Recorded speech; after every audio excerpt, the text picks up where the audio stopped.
Did you know Variety, the children's charity, is the entertainment charity started by a group of show business people who found an abandoned baby in a theatre way back in 1928. These kind-hearted performers raised so much money to help the lost child that they began helping other children, and Variety, the children's charity, was born. Read the full story and support the entertainers charity that supports kids in need today. Visit variety.org.au. You're listening to the School of Hard Knock Knocks podcast with me, Maury Morgan. Ladies and gentlemen, your next comedian. Shouldn't drink on an empty head, you know that, don't you? That is the shittiest heckle I have ever heard in my life. Everyone in this room is now dumber for having listened to it. What's a bucket list? You have dangerously underprepared yourself for the shit that is about to get real. American-born Mike Goldstein isn't in Kansas anymore. Sydney first, then Perth, and now Melbourne, the part Christian, part Jewish and a dash of Sri Lankan, yep, you heard right, has been doing stand-up comedy for the past 8 years, and Aussie audiences have been loving him. In this School of Hard Knock Knocks podcast episode, Mike Goldstein, aka Mike G, shares how he got into stand-up, his advice on what not to do at raw comedy, and his current favourite stand-up comedians. And you'll also learn the secret identity of Ozzy Man. But shh, keep that information to yourself. So now, here he is, the very funny Mike Goldstein. I love living in Perth, though, I do. It's fantastic. One of the most laid-back, easygoing cities in the world. I swear to God, I almost got mugged the other day, but the guy was too lazy to go through with it. Yeah. He was yelling at me from an alley. He was like, "Oi! Oi! Come in! Come in!" I'm like, "No."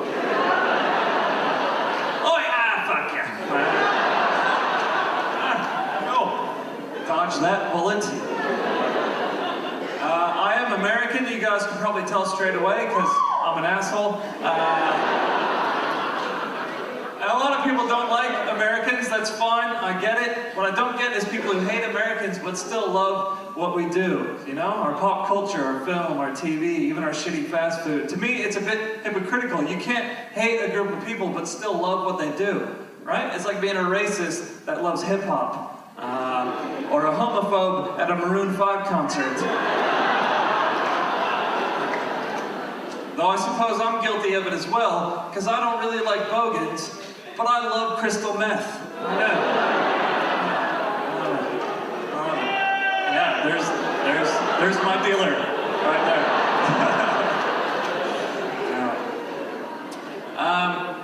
And I've been out in Australia for a while now. I had to get used to the lingo when I first came out. As you know, Americans, we got different words for stuff. Like, for example, we say cell phone, you say mobile, we say candy, you say lollies, we say gang rape, you say BNS ball.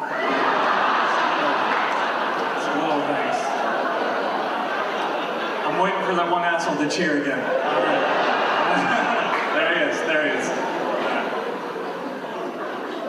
And died in the ass? I had no idea what that meant when I first heard it. Died in the ass. Sounds like a tragic accident at Connections nightclub.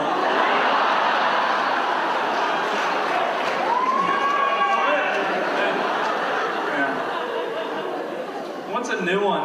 There's a Turkish deli opened up down the road from me, and I hadn't heard this before. I went in and I said, "How are your kebabs?" And he said, "Shit hot." They're shit hot. I went, "All right.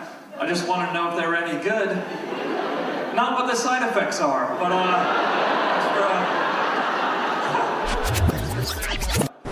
G'day, Mike. How you doing? Good, Maury. How are you? Oh, excellent. It's a Friday. I'm always happy to do these podcasts on a Friday. Yeah, it looks pretty grim outside, but yeah, it's good. It's the weekend, I suppose. Well, it's Melbourne. Give it a couple of minutes, as they say, and the old one-liner.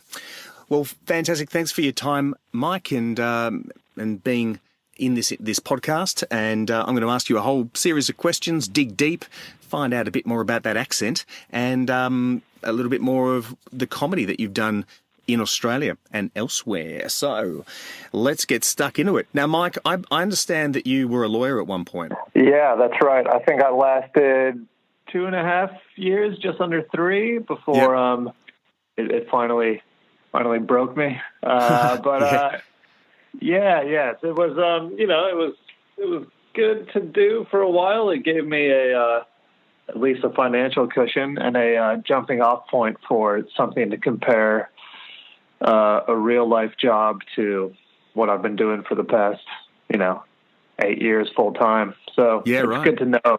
It's good to know that, there's real jobs in the world, and then there's comedy, and comedy is the preference. So yeah, look, lawyers don't have the greatest reputation, and we won't go there. But that being said, there's a lot of fantastic comedians who have come from law. People like Ronnie Chang, Sammy J, Sean McAuliffe, Charlie Pickering, and Michael Schaefer, I believe, studied law. Some of these people studied law but didn't actually practice, didn't do their bar. But you did your bar, I assume. I did. I actually did the law degree in Perth in WA. And then I was, a practicing lawyer there for, 2.5, 3 years. Was moonlighting as a comedian at the time. And then had to go back to the States for a while and decided after that I would just do comedy full time. So, and haven't looked back since. Yeah, right. Now, a lawyer in Australia is fairly, well, let's just say it's not as Hollywood as the US, because you don't get out of the dock or whatever that behind the table that you're stuck behind. You don't get to walk in front of the jury and prance around. Right. Yeah, I can understand why you got into comedy.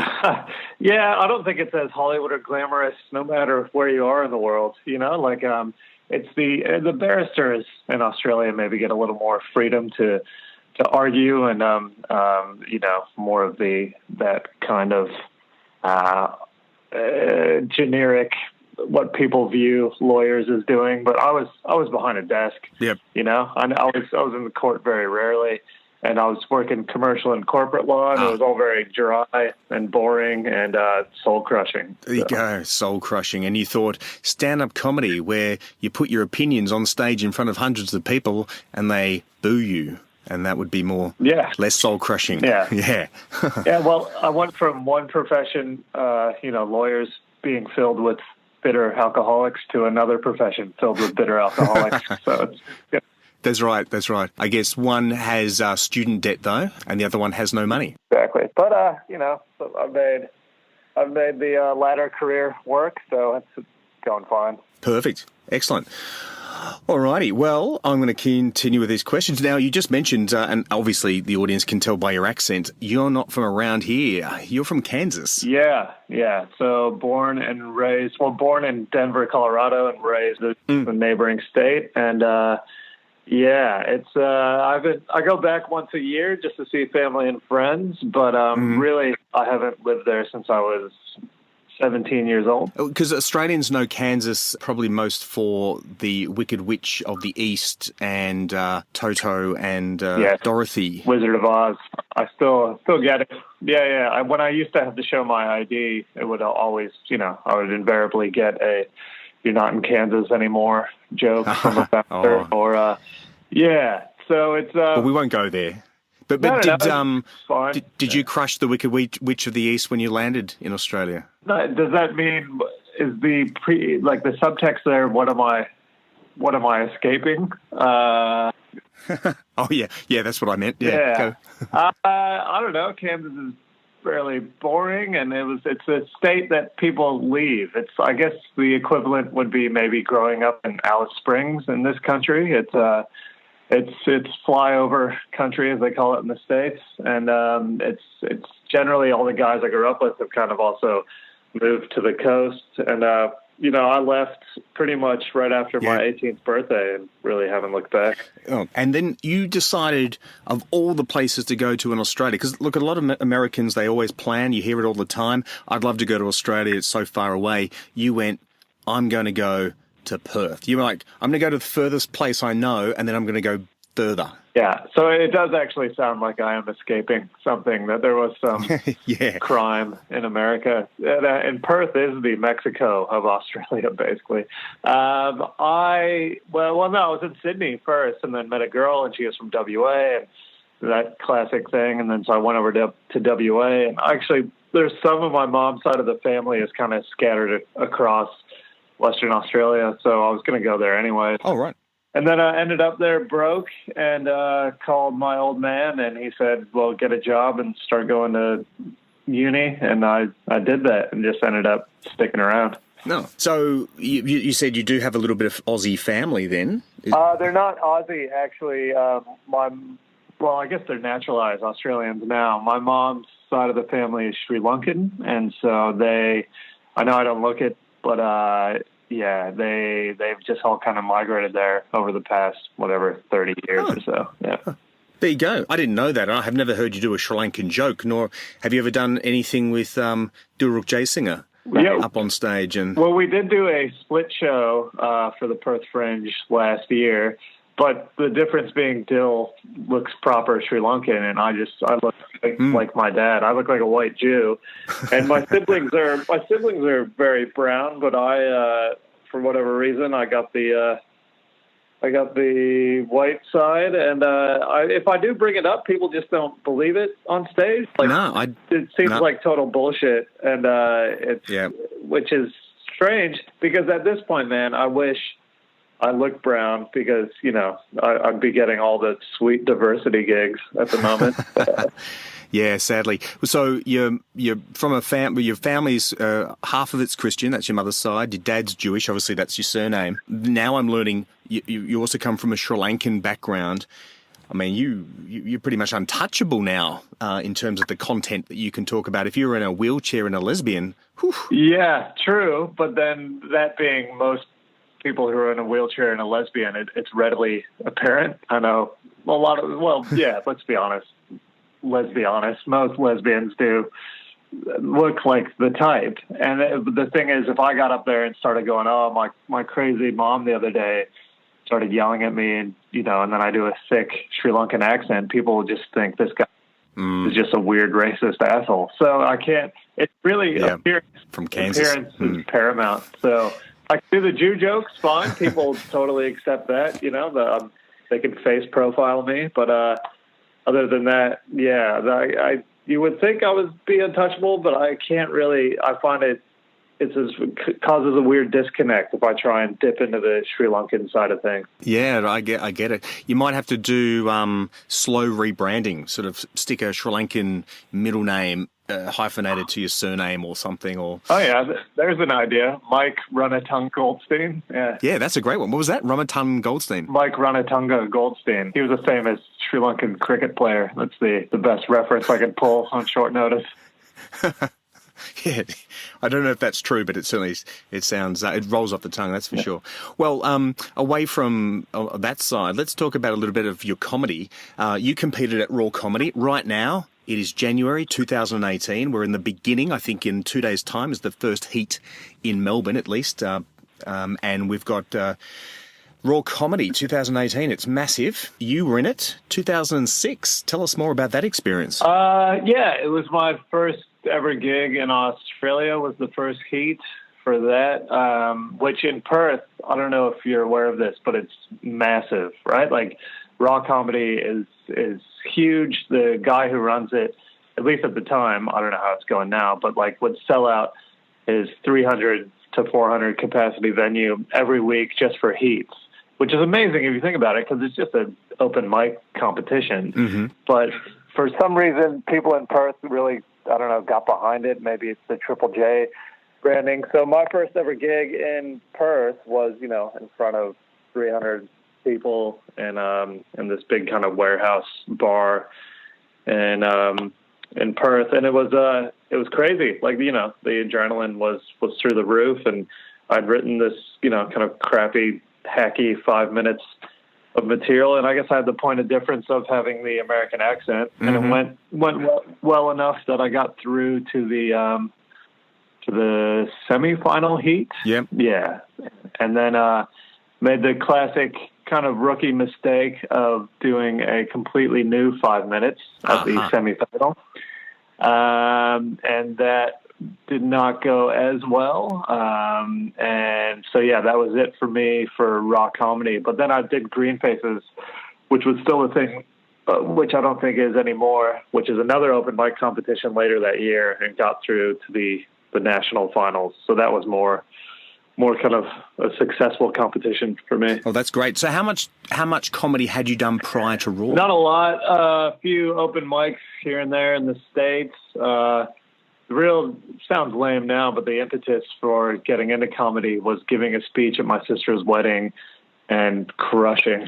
But it was honestly like, that was like, oh, maybe there's something to this. And then, just some crappy open mics, Kansas and New York, when I was back home. Yeah. And then, so not a lot really. And that probably is telling in terms of why I thought writing a new 5 minutes for a competition gig, a month or what down the track was a good idea, which in hindsight was the worst idea. Yeah. Well, that's good for anyone listening to this podcast who is in Raw and has their heat, maybe finished a heat. Don't change the material. Good advice. Yeah. Polish it up, listen to it. If there's something that obviously totally bombed, then maybe try and cut that and then, just work on the jokes that are working. And don't get too cocky. That's probably the best advice I give. I mean, competition comedy it's a weird thing. Yep.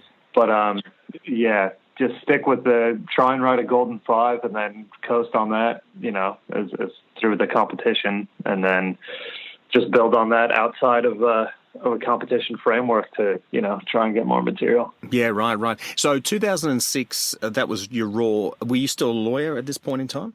I was. I think I was still at law school, actually. So, yeah. Okay, great. Obviously, it wasn't a negative experience. You didn't win. You didn't win Raw that year. Who won Raw 2006? For Perth, I believe it was a guy named Ethan Morell. Who has since gone on to become Ozzy Man. I don't know if you're familiar with the YouTube. Oh, yeah. Yeah, definitely. Yeah, so I hope I'm not exposing his name there. Oh, you heard it first on the School of Hard Knocks podcast. Yeah, that's it. He was a very it's hilarious that he's gone on and created this character, because he's kind of a very nice, kind of unassuming dude, and the whole point of the character is this brash, Australian idiot. So it's so he won it that year, went to the Nationals. And do you remember who won the Nationals that year? I believe it was Hannah Gadsby, who has since done nothing with her career. So no, she's a complete failure, isn't she? Yeah. Oh, well, yeah. Sarcasm for anyone who's listening to this. And, well, as an American, how is your sarcasm? Did you have to put it on overdrive in Australia? Or do you go home, not home, but do you go back to Kansas and confuse your family and friends? I don't know. Maybe growing up in a Jewish household, I think sarcasm was an inbuilt defense mechanism. So I think it's always been healthy with us. But the Americans not getting sarcasm, maybe that's my blind spot that I refuse to believe that that's a serious cliche. But I don't know. Yeah, right. There you go. Oh, just a quick one then. Regarding holidays, how many holidays do you recognise in your family, given the Sri Lankan, the Jewish, and the Christian side? Do you have Hanukkah, Christmas, and then all the Sri Lankan? Yeah, we did Chrismaka, that standard, Jew Catholic thing. But none of the Hindi stuff. Obviously, his mom was actually a Catholic nun for a while, so she was pretty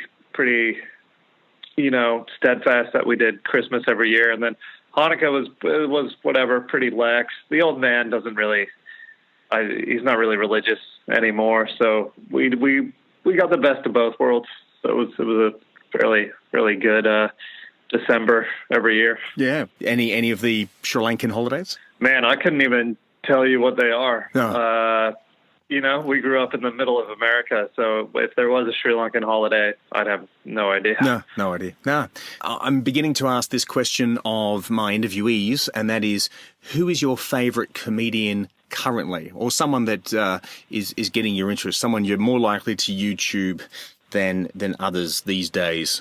Right. I think American-wise, I really like Mark Normand. I don't know. He's not really well known, but I really dig his style, and his joke writing is excellent. Just structure, the classic setup, punchline. He's got a delivery that's very unique, but it just like really comes down to the joke writing, and he's amazing. There's a lot of new New York guys that are really good that people might not have heard of. Sam Morrill, Joe List. Those guys are great, and I try and check them out if they ever have anything new. In terms of Netflix, Tom Segura is worth watching. I'm sure everyone's familiar with him. And then Australia-wise, the guys that I work with that I'll always kind of make sure I'll come out from backstage and watch their sets would be Luke Heggie. He's a workhorse, and he's just always got new material. And I think he's one of the best, slightly underappreciated comics in the country. And also a Raw comedy winner, 2010. So, Oh, he took out the title, did he? He did. Yeah, he doesn't wear that on his sleeve. No. Oh, he's very humble. Oh, yeah. Well, now that you say it, I remember when he was he's still very dry, but it was all one-liners back then when he started. Which a lot of people start out with one-liners, which is not a bad foundation for joke writing, but I don't think it's that sustainable over a long-term career or even an hour-long show. It's just boring watching a one-liner comic, but it can now be. He's fleshed it out, and he's one of the best. Yeah, certainly has. Yeah, that's great. Well, we're coming to the end of this conversation, and it is the beginning of the year, which means that the festivals are all beginning to roll out. There's quite a few over in Australia and all around the world. So what have you got lined up for 2018? This year, I'm not doing as many festivals as I have in previous years, kind of taking it easy, just doing showcase stuff for Perth Fringe. But then I was lucky enough to land the resident MC gig for the Comics Lounge in Melbourne for the duration of Comedy Festival, which is great. Just guaranteed. I just show up, do whatever, 20, 25 minutes every night. And then the other acts are Tom Seegert and Hung Lee. So it'll be us for a month at the lounge. Then also Sydney Comedy Festival, just doing an hour of new material for a week in May. Yep. Excellent. Well, that just reminds me about a question I missed, which is about emceeing and America. My understanding about emceeing in the US is quite different. It's almost like, here's the next act, give him or her an applause. Whereas emceeing in Australia, you're very much part of the comedy night. In fact, you could even be the funniest person on stage, sometimes. Is that what you found in your experience over the two countries? Look, club comedy in the States, oftentimes the MC is someone that's very good at crowd work, especially in New York. But I have done gigs in Austin, Texas, and elsewhere, La Jolla Comedy Store, where the MC is either someone totally new that they're just kind of learning the ropes by emceeing, which seems to me bizarre because the MC should be an anchor for the night and, be solid because it's the first port of call for the audience. And then at the gigs at the Comedy Store in La Jolla in San Diego, it was just each act introducing the next act. So the MC was non-existent. Right. Yeah. So it just kind of depends on the club. I don't think it's a country-based thing. Like, I did a bunch of gigs in the UK last year, 2 years ago now. I was there for 6 weeks, and I felt so bad for the MC because they just take a bullet because it's so many in the club circuit there. It's so many hens nights and bucks parties, and they're just there to roll the MC, and they'll listen to the other acts, but usually the MC is dodging, dick straws and just being heckled mercilessly. Right. So it's not dick straws. Yeah, I don't even know what that is. Oh, dick straws for hens nights. They have like fake dick straws that they then use as ammunition to throw at the acts. Okay. There you go. So for those starting out in comedy, something to look forward to. Dick straws. Yeah. Beautiful. Well, Mike, the last question I always ask is, how can someone get in contact with you? And maybe they're a hen's night, want to throw some dick straws at you. Yeah, go for it. Always up for dodging dicks. There you go. I am at Mike Goldstein Comedy on Facebook, and then at Mike G. Steen on Twitter. And those are the probably the two best ways to get in contact. Beautiful. Excellent.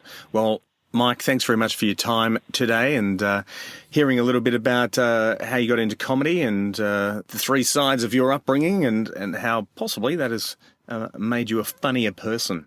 And thanks again for your advice on Raw. Don't change your material between heats and semi-finals.